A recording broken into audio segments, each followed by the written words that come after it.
ખાસ કરીને આજે આપના દ્વારા ઇલેક્ટ્રિક મીડિયા, પ્રિન્ટ મીડિયા અને સમગ્ર રાજકોટના કોંગ્રેસના મુખ્ય આગેવાનો, વોર્ડ પ્રમુખો, ફ્રન્ટલ સેલ અને રાજકોટની આમ જનતા વતી મને જ્યારે રાજકોટ શહેર કોંગ્રેસ પ્રમુખ તરીકેની જવાબદારી માનનીય રાહુલ ગાંધીજીએ દિલ્હીથી AICC છે જ્યારે આપી છે, ત્યારે રાજકોટની અંદર પડતી મુશ્કેલીઓ લોકોને એના માટે વાચા એક કોંગ્રેસ પાર્ટી તરીકે વાચા પહેલાં પણ બનતી અને અત્યારે પણ વાચા આપશું. સમગ્ર જનતાને નાના નાના પ્રશ્ને જે નાની નાની હાલાકી ભોગવવી પડે છે, પ્રિન્ટ મીડિયા અને ઇલેક્ટ્રિક મીડિયાના માધ્યમથી જે ક્યાંય ખ્યાલ આવશે કે અન્યાય થાય છે, એ અન્યાયને દૂર કરવાનો પ્રયત્ન પહેલી પ્રાયોરિટી રહેશે. બીજી પ્રાયોરિટી કોંગ્રેસના સંગઠનને વેગવંતું બનાવીને પ્રજાલક્ષી કાર્યો વધારેમાં વધારે થાય, એ પહેલો મારો ઉદ્દેશ રહેશે.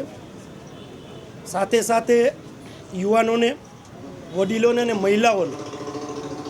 કોંગ્રેસની અંદર જોડવાનો એક સંગઠન માધ્યમથી એક મુહિમ ચલાવવામાં આવશે. આજના દિવસે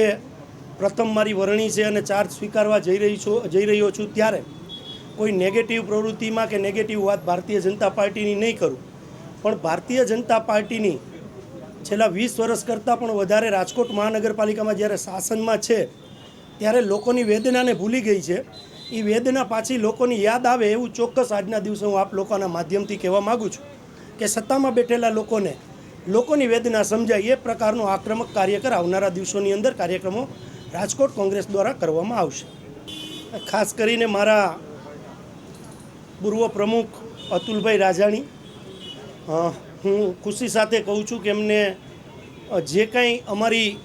પોલિટિકલી મૂવમેન્ટ સંગઠન બાબતની અને ચૂંટણીલક્ષી જે બાબત છે એમને લગભગ મેજોરિટી 18 વોર્ડમાંથી લગભગ મારા નોલેજમાં છે ત્યાં લગીને 13-14 વોર્ડ લગીને એને પૂર્ણ કરેલ છે. એને મારે વેગવંતી કરવાની છે. 2-3 વોર્ડો જે આપે મને જે પ્રશ્ન પૂછ્યો એમાં 2-3 વોર્ડો જે બાકી છે એની અંદર મારે કાર્યકર તરીકે, પ્રમુખ તરીકેની કાર્યકર તરીકે હું કામ કરી અને એ વોર્ડોને પણ પૂર્ણ કરીશ અને આવનારા દિવસોની અંદર સારી રીતે ભારતીય જનતા પાર્ટીની ચેલેન્જને સ્વીકારી અને મજબૂતાઈથી મહાનગરપાલિકામાં કોંગ્રેસના ઉમેદવારો તમને જોવા મળશે.